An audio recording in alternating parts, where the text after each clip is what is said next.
एक समय की बात है, एक गांव में संतोष नाम का एक आदमी रहता था। संतोष की एक ही ख्वाहिश थी कि उसका बेटा पृथ्वीराज बड़ा होकर बहुत बड़ा ऑफिसर बने, बड़ा बिजनेसमैन बने और पूरे गांव में उसका नाम रोशन करे। संतोष अपने बेटे से बहुत प्यार करता था। वह हर जगह अपने बेटे की तारीफ करता फिरता था। किसी को कहता मेरा बेटा एक दिन कलेक्टर बनेगा, तो किसी को कहता मेरा बेटा करोड़ों का बिजनेस करेगा। लेकिन संतोष की एक आदत बहुत खराब थी।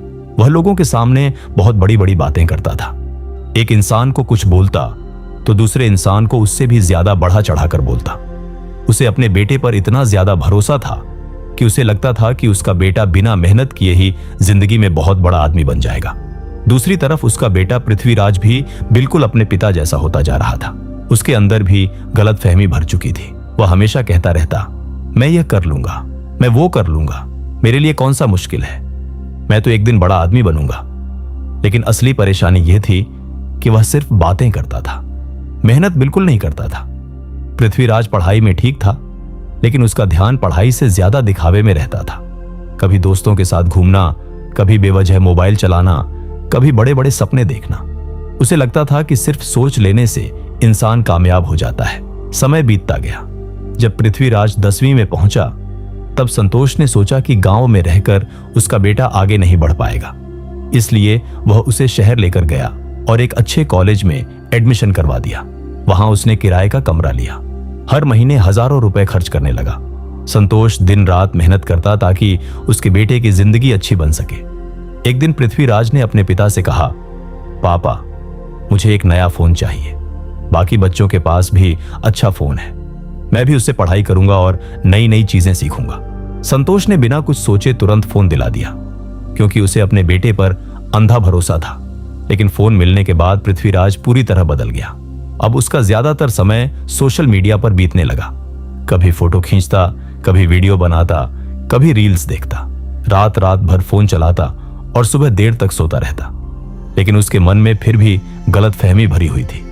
वह सोचता अभी तो बहुत टाइम है, एग्जाम आने पर पढ़ लूंगा, मैं चाहूं तो टॉप कर सकता हूं। धीरे धीरे पूरा साल निकल गया। जब 10वीं का रिजल्ट आया तो पृथ्वीराज बहुत मुश्किल से पास हुआ। उसके नंबर इतने कम थे कि संतोष अंदर से हिल गया। लेकिन फिर भी उसने खुद को समझाया और बोला, कोई बात नहीं बेटा, अगले साल मेहनत कर लेना, 12वीं ज्यादा जरूरी होती है। पृथ्वीराज ने भी बड़ी आसानी से कहा, पापा टेंशन मत लो, इस बार तो मैंने सीरियसली पढ़ाई ही नहीं की थी, अगले साल देखना मैं कमाल कर दूंगा। लेकिन सच ये था कि उसके अंदर मेहनत करने की आदत ही नहीं थी। वह सिर्फ खुद को और दूसरों को झूठी तसल्ली देता रहता था। अब 12वीं शुरू हो गई। संतोष पहले से ज्यादा पैसे खर्च करने लगा। उसने सोचा कि अगर बेटे को हर सुविधा मिलेगी तो वह जरूर सफल होगा। लेकिन पृथ्वीराज का ध्यान अभी भी पढ़ाई पर नहीं था। वह दोस्तों के साथ घूमता, फोन चलाता, बड़े बड़े सपने देखता और खुद को दूसरों से ज्यादा होशियार समझता। उसे लगता था कि जिंदगी सिर्फ सोचने से बदल जाती है। उसे यह समझ ही नहीं था कि सपने देखने और उन्हें पूरा करने में जमीन आसमान का फर्क होता है। फिर आखिरकार 12वीं के एग्जाम आ गए। पृथ्वीराज ने कुछ दिनों तक जल्दी जल्दी किताबें खोली, लेकिन पूरे साल की कमी कुछ दिनों में पूरी नहीं हो सकती थी। कुछ महीनों बाद रिजल्ट आया। पूरा गांव रिजल्ट देखने के लिए इकट्ठा हुआ।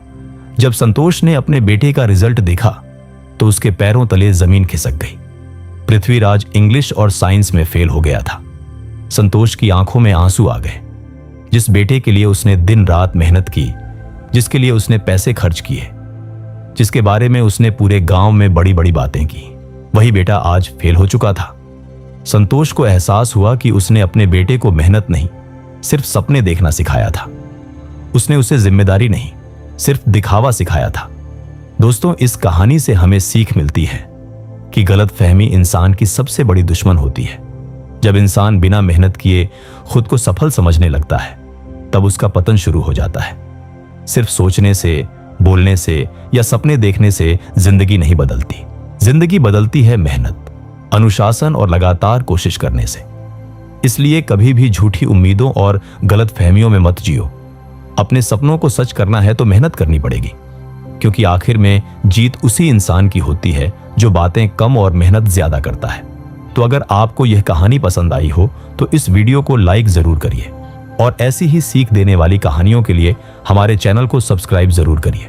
मिलता हूं अगली बार एक और नई कहानी के साथ।